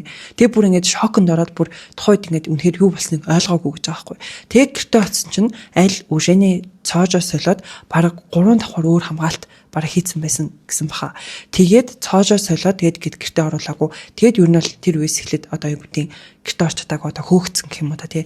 Тэр процесс ингээд болсон. Тэрийг бол би үнэхээр ингээд ойлгоогүй. Одоо хүртэл ингээд нөгөө өглөөхөө дулаан хувц центр ингээд авч чадаагүй байгаа. Тэгээд тухайн үедээ эхнэрийнхаа нөгөө төрөгчсэн нөгөө шинжилгээний бичиг хүртэл ингээд гэрээс авч чадахгүй ингээд хөөгдөжсэн гэдэг зүйлийг бас хүн ярьдаг байхгүй. Тэнгүүтээ төгсгөлт нь яг ээжтэй адилхан одоо нөгөө нэг ээжийн нэр дээр байсан байрыг процент тавиулаад 500 сая төгрөг авангуудаа яг ингээд баг гэрээс ингээд явуулчихсан гэх юм уу. Яг тэр процесс ингээд болсон. Тэгээд ер нь бол аль өмнө одоо үүдээ урт нь төлөвлөж байгаад яг тэр одоо зээлмэл ахуулчаад яг ингэж явуулах энэ процесс ингэж хийсэн байл угаас ингэ төлөвлөөд өөрөө айл үшэний бодцсон л байсан бэлэлтэй гэд хүүн бол хэлсэн байгаа. Гэхдээ хүүн яг энэ яриаг өгөхөөс өмнө өөрөө нөө нэг юм сторинуудыг оруулсан байл л те. Яг ийм аавтай байгаад ингэж өстө нэрээ готарч ийм аавтай болсондоо харамсч ин гих мэтчлэн сторинуудыг оруулаад тэгээд яг захиурцыг эмээнийхэн хүүтэй холбогдоод энэ яриаг бас ингэж авсан бэлээ. Гэсэн чинь энэ бүхний араас Эрдэнэс өх өөрөө бас лайв хийсэн бэлээ. Гэхдээ тэрийгээ өөрийнхөө одоо үгний аккаунт дээр хийгээгүй. Тэгтээ өөр нэг хүний аккаунт байх шиг харагдаад байхгүй. Одоо бол энэ лайв нь бүр ингэж бусад сайтууд аваад бусад сайтуудын тэр одоо сошиал платформуд тэр байгаа байхгүй юу. За үүн дээрээ юу гэж ярьдаг вэ гэхэлэр одоо ингэж гэр бүлийнхэн маргааныг ингэж олон нийтэд харуулсандаа ингэж харамсаж гин. За үүндээ бүр хүүгээ ингэж оруулсандаа харамсаж гинэ. За тэнгүүтээ ингэж минийхөө ингэж худлаа яаж болт хүмээ худлаа яаж ингэж хүн хүтгэж болохгүй. Манай улс чинь ингэж одоо тий хуйлтай цагдаатай юм шүүхтэй орно штэ. Ингэж мухаа ингэж худлаа яаж хүтгэж болохгүй. Тэгээд яалтчгүй миний хүү бас ингэж үг заагаад өгсөн байна. Ингэж болохгүй штэ гэх мэтчлэн зөвлүүдийг яриад харин хүүхдээ тэр цагдаад өгсөн зүйл бол үнэ. Яагаад өгсөн бэ гэхэлэр одоо энэ нэг тэр хариуцдаг компанид нь нэг 60-70 орчим ингээд нэг шинэ компьютерууд байсан гинэ. Тэгээд яг тэр компьютерууд алга болоод гэсэн чинь манай хүү авсан байсан юм байлээ. Тэгээд үүнийг мдээгүй одоо ингээд яг хулгайчийг бариулах гад цагдаад өгчихсэн байсан. Тэгээд хулгайчийг бариад ирлээ гэдгсэн чинь манай хүүг ингээд бариад ирсэн. Тэгэд яг үүнийг нь мэдээд одоо ингээд гомдол санал байхгүй гэд ингээд буцаад одоо гомдлоо аваад ингээд тэр хэрэг бол ингээд хаагдсан байдгаа гэх мэтчлэн яг түүн дээр одоо тэр үйл явдал дээр болохоор ийм тайлбарыг асууж ярьсан байгаа. Тэгээл тэр юу ингээд сургуулиас нь хувийн хэргийг авах тийм юм ерөөсөө байхгүй штэ. Яагаад ингээд худлаа ингэж ярьж байгаа юм бэ? Ингэж ярьж болтгүй маа гэдэг зүйлийг маш их яриад аав нь бол ингээд арх уудгүй чи ингээд мэдэн штэ гэх мэтчлэн те тиймэрхүү зүйлүүдийг бас ингэж өөрөө ярьсан байлээ. За тэнгуүтээ үүнээс гадна тий нөгөө нэг хүн бас ингээд өөрийнхөө хувийн бизнесийг хийнгээд тэгээд яг нөгөө нэг e-спортыг одоо e-спорт тоглолтог газар гэх юм уу нэг тийм газар ингээд нээнгээд ааваасаа 300 саяг авсан гинэ. Тэгээд би ингээд уулын тэр 300 саяг ингээд буцааж ингэж төлөх нөхцөлтэйгээр авсан мөртлөө ерөөсөө төлөөгүй байгаа. Тийм байж миний хүү бас ингэж ярьж арай болохгүй шүү гэл яг нэг тиймэрхүү юм ингээд ярьдаг байхгүй. За тэгсэн чинь хүмүүс ингээд энэ болгоныг сонсоод те тэр 2 байр процент тавиад 500 сая гэж юм. За өөрсдийн бизнес гэж юм.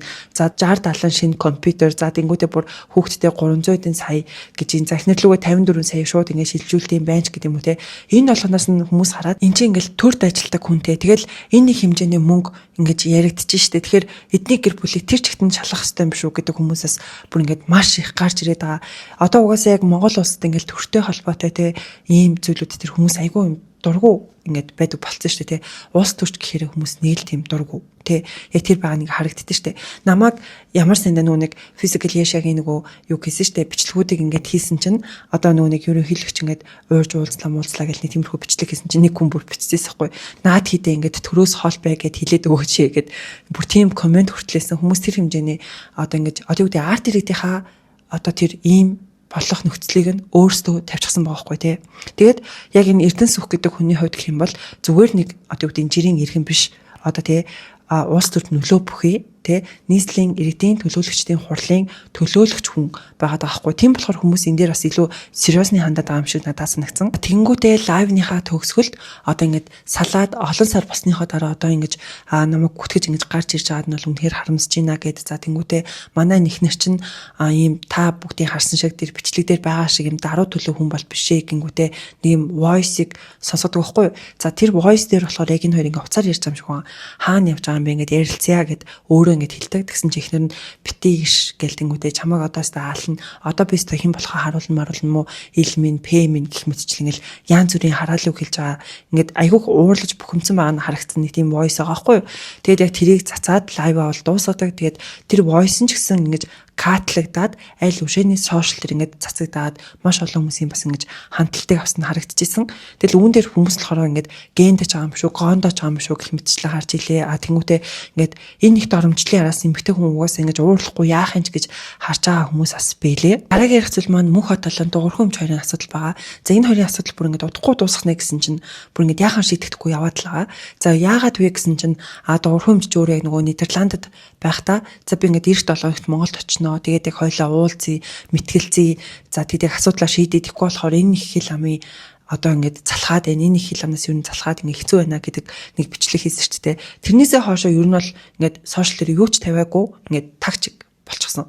Тэгэд яг хамгийн сүүлд 11 сарын 7-нд л яг мөнх хоттой холбоотой нэг юм бичлэг тавьсан байгаа байхгүй. Тэрнээс хойш бүр ингээд ирсэн юм уу, ирээгүй юм уу, юу ч ингээд тодорхойгүй ингээд байгаад байгаа. Мөнх хотын хувьд гэх юм бол одоо ингээд дуурхамж ингээд хурд ирээд чи хурдан асуудлаа шийдэл та тэр юм чи ингээд хайцсан бэ гэх мэтчлэн бичлэгүүд хийсэн. За үүнээс гадна одоо яг эрүүл мэндийг яамтай ингээд хамтрах боллоо гэдэг нэг тийм зураг бичлэг оруулаад тэгснэ дуурхамж чинь ер нь эмч биш юм шүү гэдэг зөөлийг бас ингэж гаргаж ирсэн байгаа. Эрүүл мэндийн ажилтны нэгдсэн бүртгэлийн санд дуурхай өмч бүртгэлгүй байна гэж бичсэн. Тэгэхээр энэ хүн маань бол эмчийн бүртгэлгүй хүн юм байна.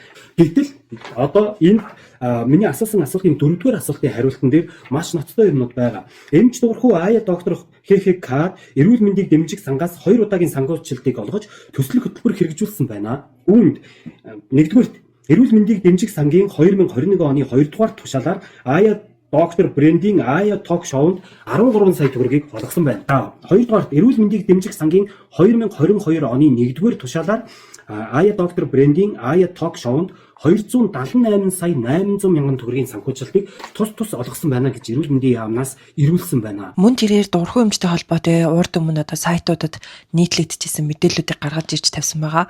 За үүнд жишээ нь 2024 оны 4 сард дуурхай өмч эрүүл мэндийн нэвтрүүлэг хийнэ гэж 278 сая төгрөг зарчжээ гэдэг мэдээлэл. За тэнгуүтээ дуурхай өмчлөлт одоо ингээ хилийн хориг тавилаа гэх мэтчлэн мэдээллүүдийг гаргаж ирж оруулсан байлээ. За тэгээд мөнх хот ч Монгол дахь данс мас хаацсан юм хэцүү гэдэг зүйлийг яриад за тэнгуүтээ бас нөгөө хаан банк яг ямар шалтгааны улмаас миний данс болон миний хүүхдүүдийн дансыг хаасан юм бэ гэдэг талаараас ингэж дуурсан байгаа.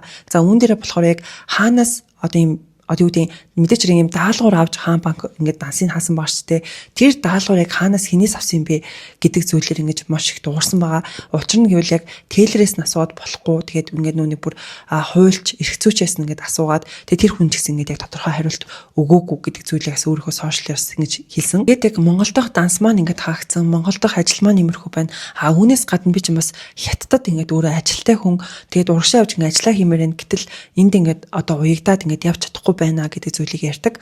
За Тэгээд яг хамгийн сүүлд 12 сарын 3-нд нэг богинохон бичлэг оруулсан байгаа байхгүй юу. Тэр бичлэг дээрээ болохоор хүмүүс ингээд чи яагаад сүүл ингээд бичлэг хийхээ болчихвоо, яагаад уурхаа болчихвоо, чи хайчваа, чи яачваа гэд баахан чат хичээд байна гинэ.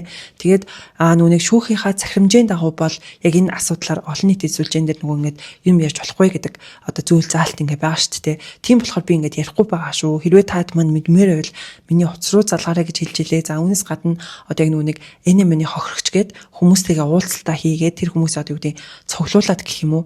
Тэгээд явж байгаа юм билээ л дээ. Гэхдээ яг тэр шүүхийн захирамж гэдэг зүйл бол өөр, одоо яг энэ хохирогч гэдэг зүйл маань бас ингээд өөр, хоёр өөр зүйл шүү. Таад маань ерөөс ингэж хамтд нь ойлгож болохгүй гэдэг зүйлийг хэлсэн байлээ. Дараагийн ярих зүйл маань мөн гэр бүлийн хүчирхийлэлтэй холбоотой. За энэ асуудал бол бас л сошиалэр бүр бүүн болсон шүү дээ. Энэ болохоор од эрдэм болон одоо цэгц нарын тэр одоо асуудал байгаа. За тэгээд цэгц мэдээж хэрэг мөнх эрдэндээ хамтлаа аюу хийгээ. За үүний дараа мөнх эрдэнд болохоор хэнийг од эрдэнэг энэ бол ингээ хүчирхийлэгчээ гэд бүх одоо зураг нотлох баримттай тэр болгоны өөрөө бүр ингээд юун дээр цагтаагийн газар гэх юм уу өөрөө бүр ингээд аваачж өгсөн тэр бичлэг бас ингээд хийсэн байсан. За үүний дараа юу болсон бэ гэхлээр 11 сарын 20-нд од эрдэнэ өөрөө уулын нэг пост оруулсан байхгүй. За энэ постнд болохоор Попокотэй цаг 30 минут уцаар ярьлаа. Эцсийн үр дүн зүгээр л бүх хүмүүсээс холдуулаад гол зорилго нь надаар уучлалт гуйлгуулах байсан. Зарим зүйлийг мөнх эрдэнгээд хүн яриулахгүй тулгаад байсан. Oh my god гэдэг ийм постыг оруулсан байхгүй.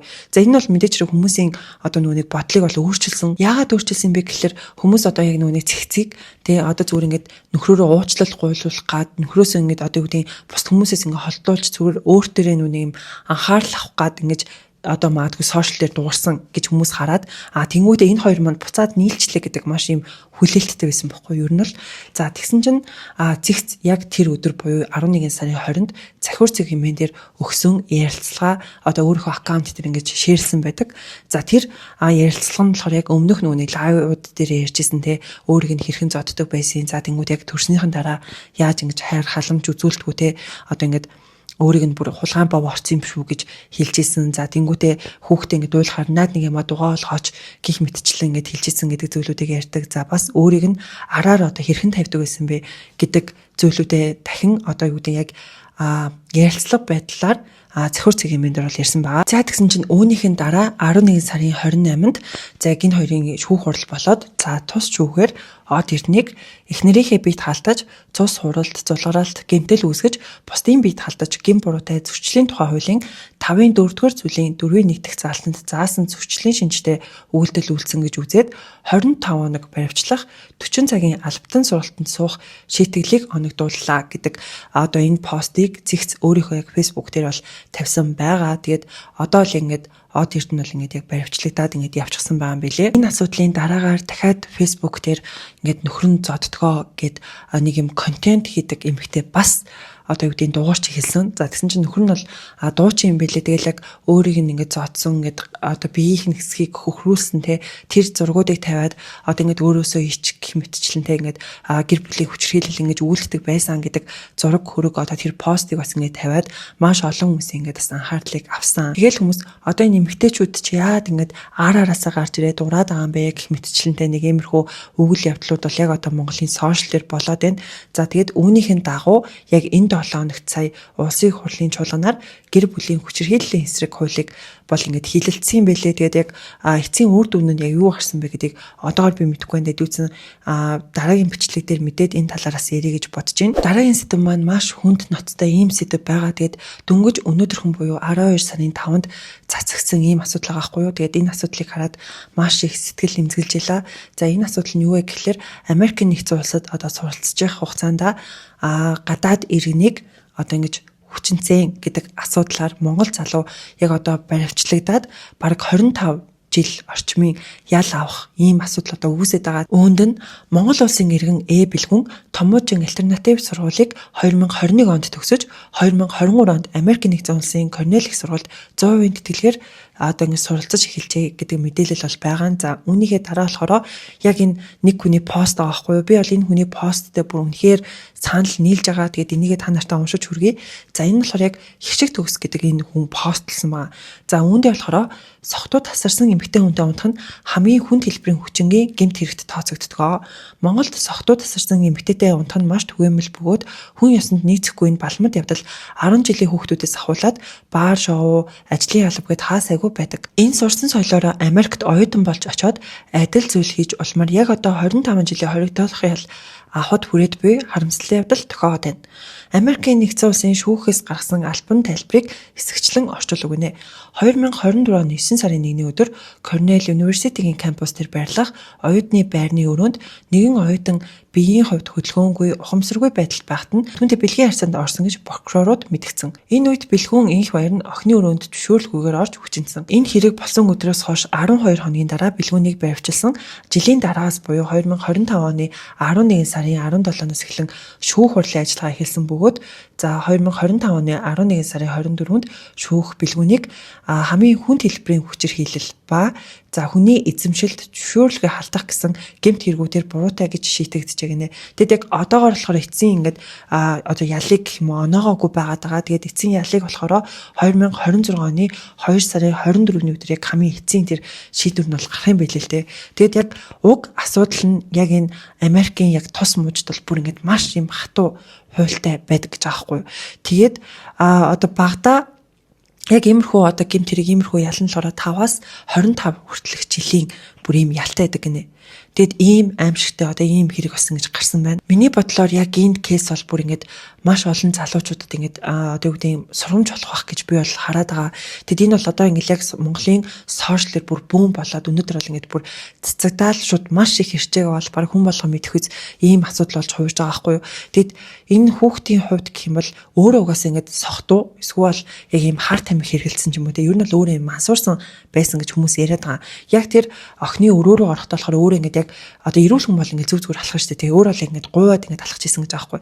Тэгээд яалцчгүй юм болохгүй зүйл ингээд мэдээж хэрэг хийсэн. Тэгээд одоо ингээд ял шийтгэлээ ингэж авч байгаа гэж би бол хараад байна. Тэгээд нөгөө талаас болохоор би ийм яг хуйлтай, ийм гоё шүүхтэй, ийм орон бас ямар гоё юм бэ гэж би л авд гэж хараад байна. Одоо манай Монголд ч гэсэн иймэрхүү хэрэгүүд бол бүр маш их байгаа. Тэгээд яг үүн дээр ингэж арга хэмжээ авч чаддаг те үүн дээр ингэж дугуйч чаддаг ийм улс бас мэдгүй ингээд маш ингээд суралцмаар санагдаж байгаа хгүй миний хувьд бол. Тэгээд бас яг энэ кейсээс ингээд харахаар одоо шууд тэр сургуулийнх нь одоо тэр юу гэдэг мэдээллийн самбарт одоо тэр мэдээлэл түгээдэг одоо тэр сайт юмнууд дээр нь шууд одоо энэ хэрэг үйлцэн хүүхдийн ингээд зураг хүргийг шууд ингээд тавьсан байгаа байхгүй юу. Гэтэ яг энэ кейсээс гэлтгүүгээр те бусад юу нэмэрхүү кейсүүд дээр энэ нь надад л маш зүг санагдаад байгаа.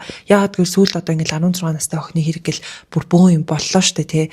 Тэнгүүд одоо жишээлбэл яг тэгж зургийг тавьснаар магадгүй хин нэгэн өөрсдөө эрсдэлд оруулахгүй те магадгүй дараа тэр хүнтэй ингэ таарахад өөний хүн чинь тийм хүмүүстэй гэд мэдчихвэл бас арай ингэ өөрийгөө хамгаалах зүйлтэй илүү байх юм болов нөгөө талаасаа хүмүүсийн ингэ зураг хөрөхтэй юутай тэн ингэ зарлаад явчихаар тэр хүмүүс чинь ингэдэм байх нэгэд одоо хэрэг үйлдэхгүй байх тэр нөхцөлийг нас ингэж гаргаж өгөх юм болов гэж би бодоод байгаа байхгүй юу. Тэгвэл энэ зураг хөргийг ингэ гаргах нь бол миний хувьд бол ингэж зүг санагдаж байгаа. Тэгээ та хэд манаас үүн дээр юу гэж бодож байна тэргээ комент хэсэгт бичээрэй манайхаа. Яг энэ хүүхдийн хувьд гэх юм бол маш бүр ингэ харамсалтай үйл явдал байгаа те хамаг одоо юу гэдэг ер нь ингээ ботхоор л бүр үнээр амар санагдаж байна л да. Тэгэхээр энэ ингээд бас бусдад одоо юу гэдэг залуучуудад маш том сургамж болж байгаа гэж бодож байна. Тэгээд Монголд ч гэсэн яг ийм хуйлтай яг ийм болоосоо гэж бол би үнэхээр хүсэж байна. Яг гэвэл манай Монгол улсад бүр ийм зүйлд орсон хүмүүс бүр маш их байдаг.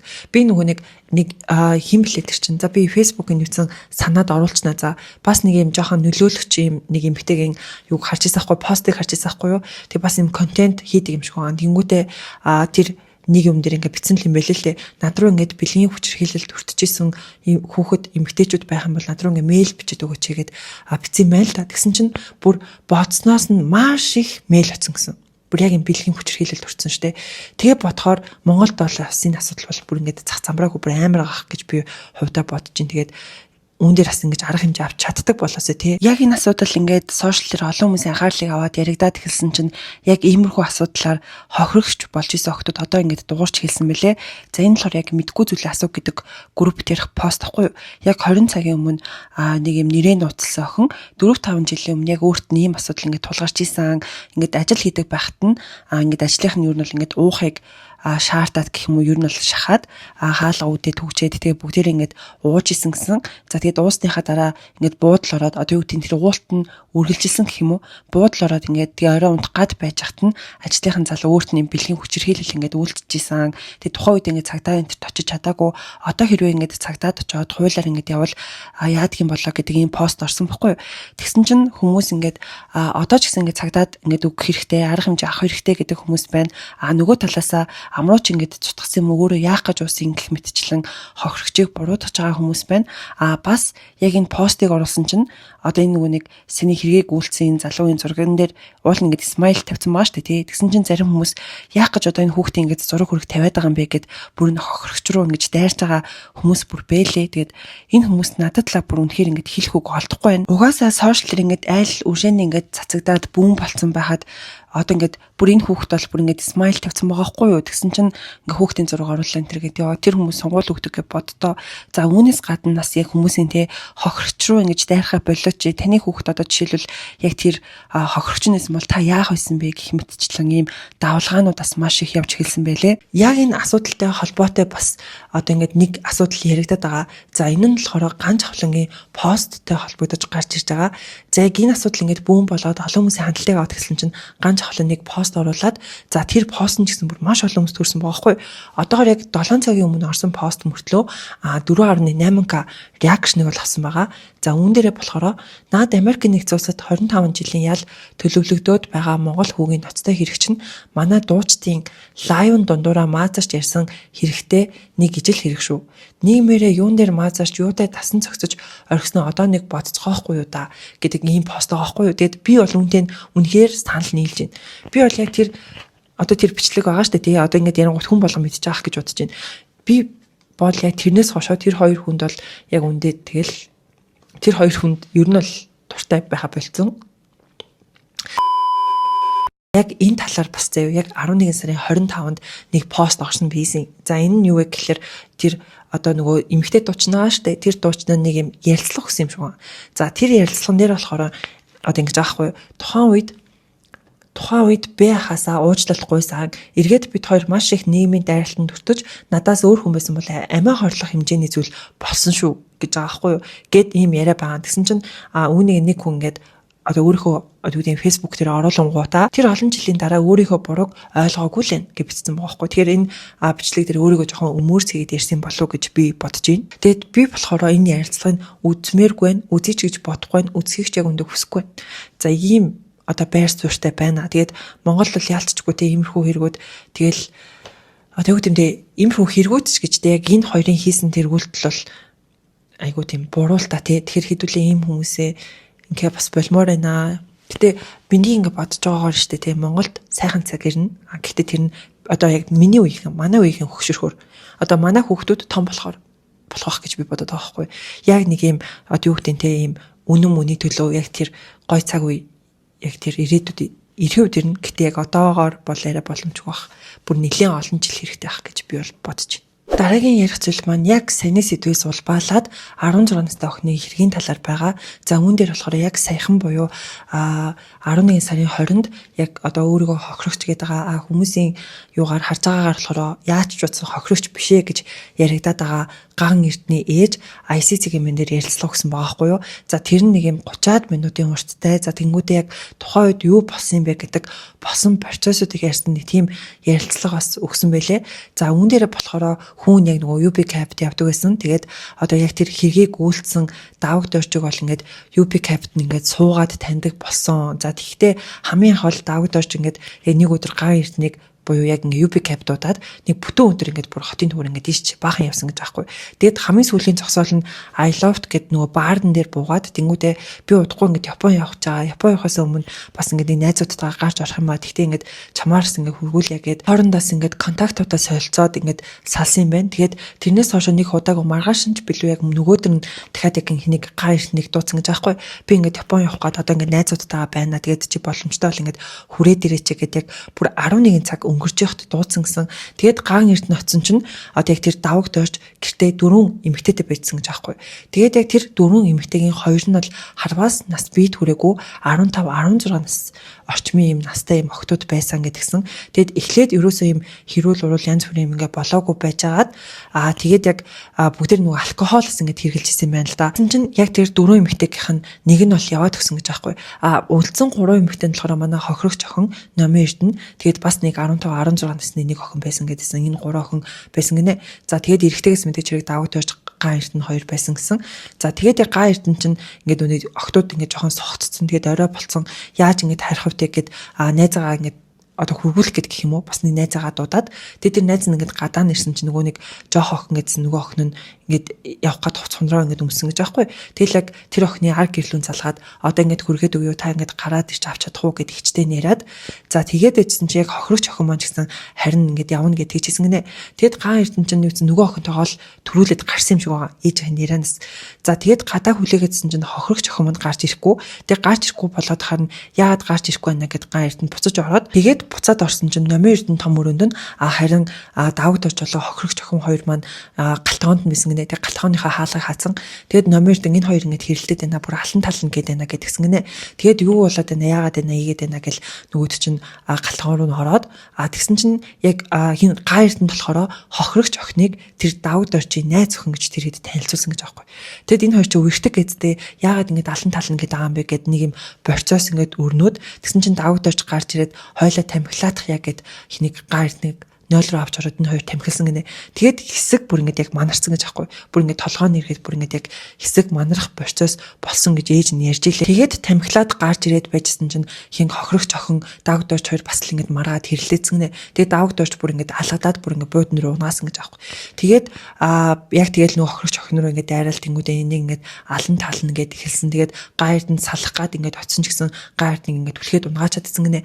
Тэнгүүдээ номын эрдэнэ болохоор энэ тэр дотор буу аваад энийг буутчих гэд ган эрдэнэ ингээд буутчих гэсэн мэн л да. Одоо яг нэг процессын салах гад байсан учраас ган эрдэнэ буутчих гэдээсэн мэн л да. Тэгээд номын эрдэнэ ч тийм ингээд айгаад болонд ингээд цогсоод тэгээд хин давг дорч болохоор бүр ингээд хутгатай. За тэнгууд яг нэг охины ингээд хоолон молог ингээд боогоод байж исэн гэж бас ярьсан. Ингээд яг ган эрдэнэ давг дорчиг хутгатай тэнгуудаас тэндээ ингээд буутай буюу ингээд зэвсэгтэй байна гэж бодоод бүр ингээд бас хитрхи ингээд очиж одоо юу гэдээ ингээд чадахгүй ингээд айгаадсан гэж аахгүй. Тэгэл яг нөгөө давг дорчос ингээд баахан гуугаал чи ингээд хүн алах гад чтэй битэлтэй гэл ингээд баахан гуугаад тэгсэн чинь өөрийг нь мөрөг энтер гэл баахан мөргүүлээл тиймэрхүү үйл явдлууд болсон гинэ. За тэгээд бас хин давг дорч би ингээд зөндөө олон хүн ингээд алсан. Тэгээ миний артталт ингээд ах нар маань ингээд байдаг. Тэгээ та хоёрыг ямар нэгэн үйлдэл хийгээд ингээд болохгүй үйлдэл хийх юм бол та эдийн гэр бүлийг чинь гэсэн судалчихсан тийшээгээ шууд хүн явуулчих шүү. Ингээд бараг л тэр хүмүүс ингээд хараад байж байгаа намайг ингээд ганц тохиоход шууд ингээд очоод таны гэр бүлийнхэнд ингээд ямар нэгэн ийм зүйл болно шүү гэх мэтчлээ ингээд сүрдүүлээд тэрнээс нь бас ингээд айгаадсан гинэ. Нэрэл ингээд судлаад нэрэл ингээд арт ингээд баахан хүмүүс байгаад ингээд очих юм болов гэд айсан гэж асан гэж ярьсан байгаа. Тэгээд яг тэр хоорондоо охины аминд хүрсэн гэж аахгүй. Тэгэл тэнгуүтээ яг нөгөө камера гаргаж ирээд за тэгээд би алсан гэж хэлэх гэх мэтчил нөгөө ингээл өгнүүдээ зааж өгөөл те. Тэгэд чимдаан гаргаж ирэнгүүтээ яаж ижаад наа чимдаамдаа ингээ бахта бүр ингээ тайраад тастаач чамаагүй бахта гэх мэтчлэн бүх юм зааж өгөө. Тэгээд охины одоо цогцыг тэр чимдаанд тэр хоёроор бол хийлгсэн гэсэн. За тэнгуүтээ маргааш хідүүлээ ингээ жоохон хээр яваад одоо авчиж болно. Тэгээ одоо ингээ унт гэдгсэн гэж аахгүй. Тэгээд гэрийнхээ нөгөө нэг юг хаалга ингээд юугаар гэлээ батрагаар ажилдаг гэсэн баха. Тэнгүүдээ тэр батраануудыг ингээд авангуудаа одоо ингээд гарахгүйгээд тэгээ бас ингээд хаалга ингээд онгоохороо амар чанга тийм дуутай гинэ.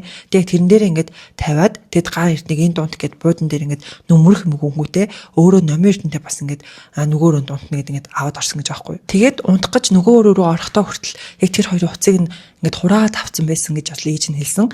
Тэгээд ган эрдэн ингээд утсаа ахгүй ингээд яаж чадхаа мэдгүй ингээд байжгаад тэгсэн чинь номын эрдэн орж ирэнгүүтээ мартчихлаа гэд ороод ирсэн гинэ. Тэгээд гаан эрт нь за чи тэгвэл ингээд очоод саний бичлэг хийсэн камерыг тэгээ миний уцтаа аваад ирээ гэдгсэн чинь номер дэм би айгаад байна гэдгсэн чинь үгүй чи ингээд симэрх аваад ирээ тэгээд би цонхоор гараад цагдаа дуудаад ирээ чи ингээд битээ айгээд тайвшруулаад тэгээд номер эрт нөгөө рүү ороод камер утсыг нь авчираад тэгээд нөгөө хаалганыхаа батарейг авцсан тэгээд амар чимээд болохоор нь хаалгаар гараагүй тэгээд цонхных нь нөгөө хамгаалтыг нь нүглээ ингээд унгаагаад торын гэсэн баха торыг унгаагаад цонхоор нь гараад за гарангуудаа ээж рүү залгасан гэж аахгүй ээж энэ ингээд юм нөгөө нэг миний таньдаг залуу ингээд найз охиныхаа аминд хүрчлээ хойлоо гэс цагдаагийн газар очие хойлоо цагдаагийн газар очихгүй бол болохгүй нэ гэд ээж рүүгээ залгаад ээжтэйгээ хамт цагдаагийн газар очиод тэгээд цагдаа нар ингээд очиод дааг дөржиг бол барьж авсан бэлээ тэгээд ээжийнхээр нь мэдээч хэрэг хүн бол хохирогч тэгээд анханаас ингээд мөрдөө шалгалт хийгээд хохирогч гэд тогтооцсон байсан хүүг нь одоо ингээд сошиал дээр энэ мэдээлэл ингээд гарч ирээд бүүн болоод маш олон хүмүүсийн хандлтыг аваад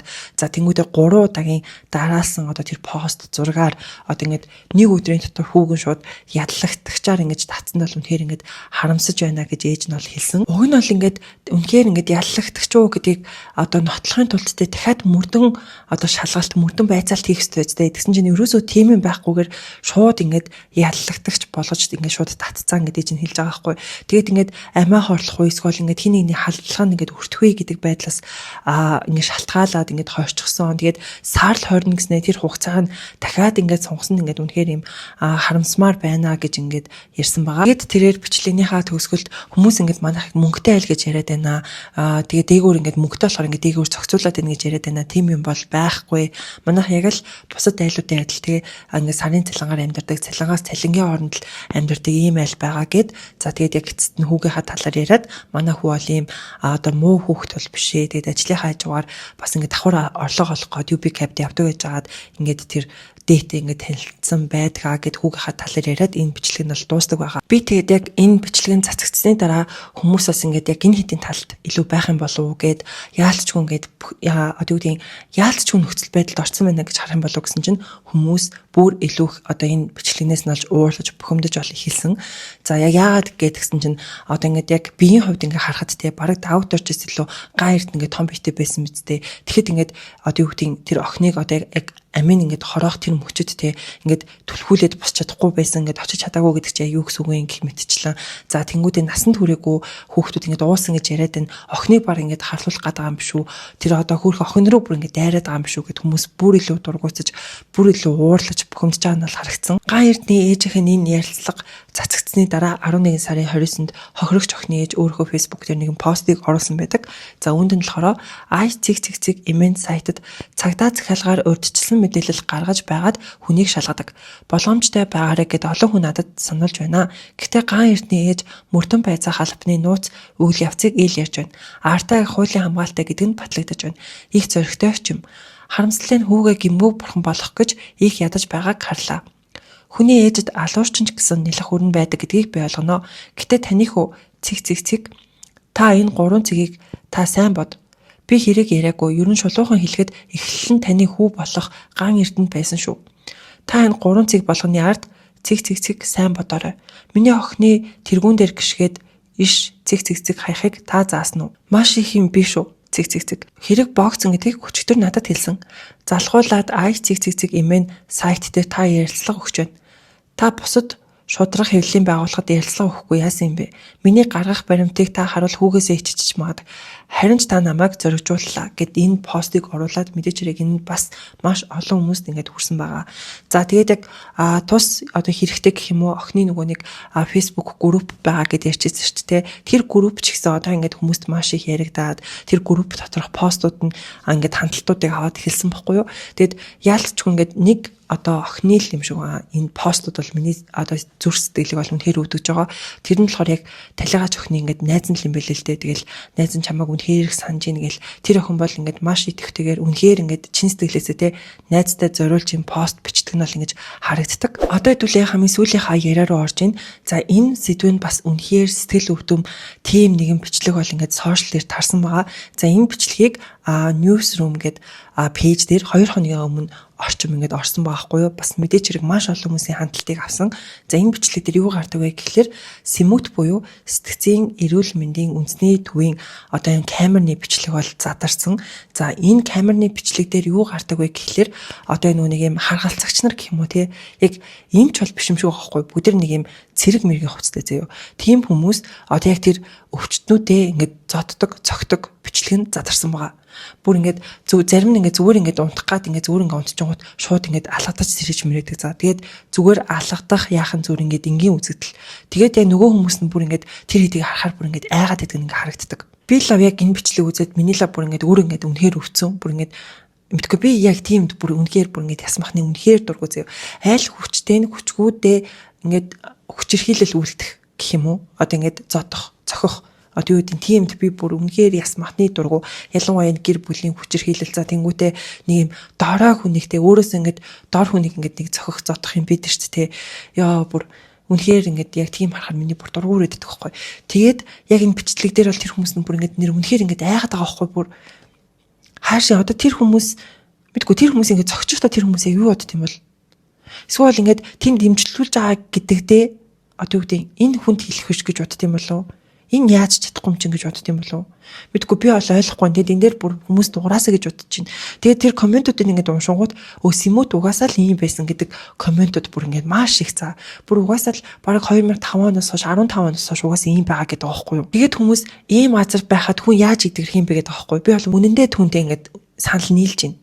Тэ хүний ингээд идэгрэх хэвээр эмчлэх хэвээр газар идэл бүр ингээд хүчирхийлэл үзүүлээл тэгээд байж идэг.